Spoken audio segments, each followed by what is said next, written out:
হে বিষণ্ণ আত্মা, বিষণ্ণতায় তোমাকে পেয়ে বসেছে, তাই তো? শোনো, তুমিও আর থাকবে না তোমার বিষণ্ণতায়। তোমার কি মনে হচ্ছে যে আমার রব কেন এত পরীক্ষা নিচ্ছেন?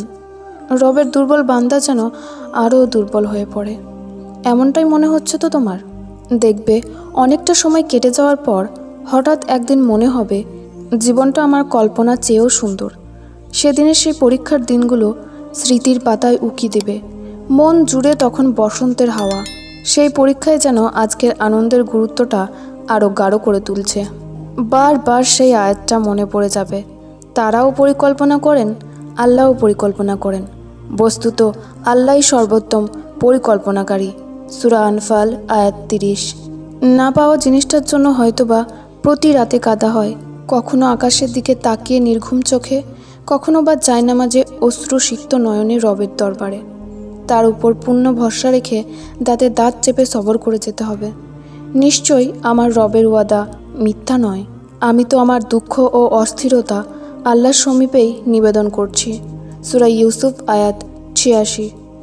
তিনিই তো বলেন, যে ব্যক্তি আল্লাহর উপর ভরসা করে তার জন্য আল্লাহই যথেষ্ট। সূরা তালাক আয়াত 3। কোনো একদিন তিনি এত বেশি দিবেন যে কৃতজ্ঞতায় সিজদা অবনত হয়ে পড়তে ইচ্ছে করবে। সমস্ত দুঃখ এক নিমিষেই উধাও হবে, হোক দুনিয়ায় বা তার চেয়ে হাজার কোটি গুণ উত্তম স্থান জান্নাতে। জীবনে চলতে চলতে মাঝপথে তোমার সাথে অনাকাঙ্ক্ষিতভাবেই বেশ খারাপ কিছু দুর্ঘটনা ঘটে যাবে। তোমার চারিদিক ধোঁয়াশা আর অন্ধকারাচ্ছন্ন মনে হবে। জীবনটা চলে গেলেই বোধহয় সব আগুন নিভে যাবে, সব কিছু ঠিক হয়ে যাবে, এমন চিন্তা মাথায় আসবে।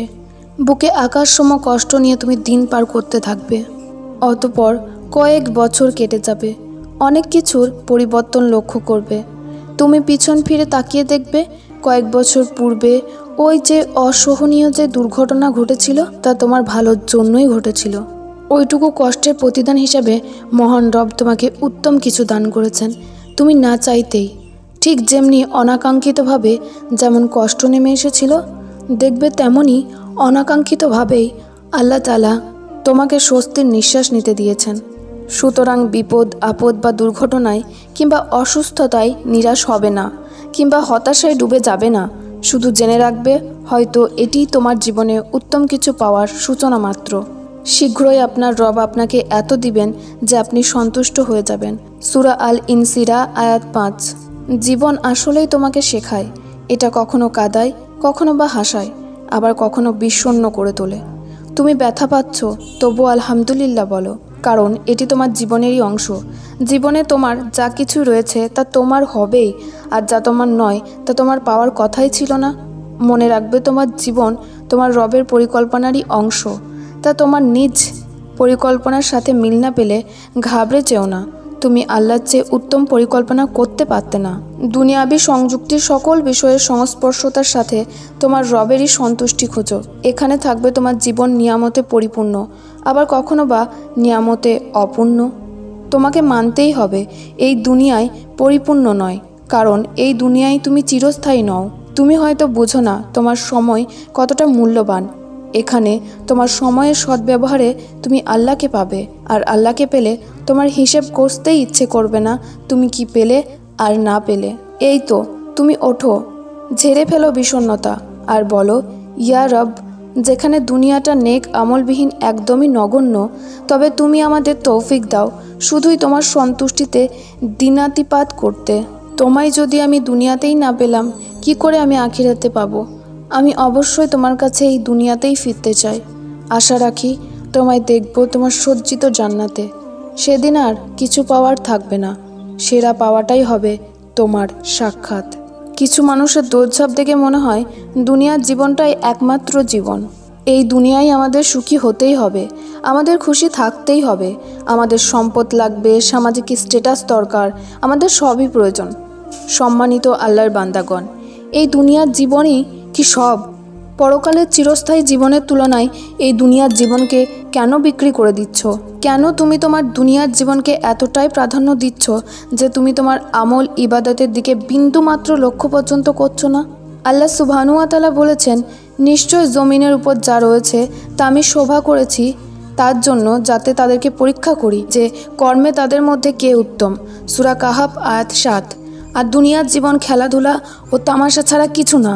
আর যারা তাকওয়া অবলম্বন করে তাদের জন্য আখিরাতের আবাস উত্তম। অতএব তোমরা কি বুঝবে না? সূরা আনাম আয়াত 32। তোমরা ইহলৌকিক জীবনকেই প্রাধান্য দিচ্ছ, অথচ পরলৌকিক জীবন উত্তম ও স্থায়ী। সূরা আলা আয়াত 16-17। হে আদম সন্তান, তুমি আমার ইবাদতের জন্য অন্তরকে খালি করো। আমি তোমার অন্তরকে ঐশ্বর্যে পূর্ণ করে দেব এবং তোমার অভাব দূর করে দিব। তুমি তা না করলে আমি তোমার 2 হাত কর্মব্যস্ততায় পরিপূর্ণ করে দিব এবং তোমার অভাব অনটন দূর করব না। তিরমিজি হাদিস নাম্বার 2466, ইবনু মাজা হাদিস নাম্বার 4107। রাসূলুল্লাহ সাল্লাল্লাহু আলাইহি ওয়াসাল্লাম বলেছেন, দুনিয়া সুমিষ্ট নয়নাভিরাম দৃশ্যে ভরা। আল্লাহ এতে তোমাদেরকে প্রতিনিধি হিসেবে নিয়োগ করে দেখতে চান তোমরা এতে কী ধরনের আচরণ করো। সুতরাং তোমরা দুনিয়ায় মত্ত হওয়া থেকে বেঁচে থাকো। মুসলিম হাদিস নাম্বার 2742।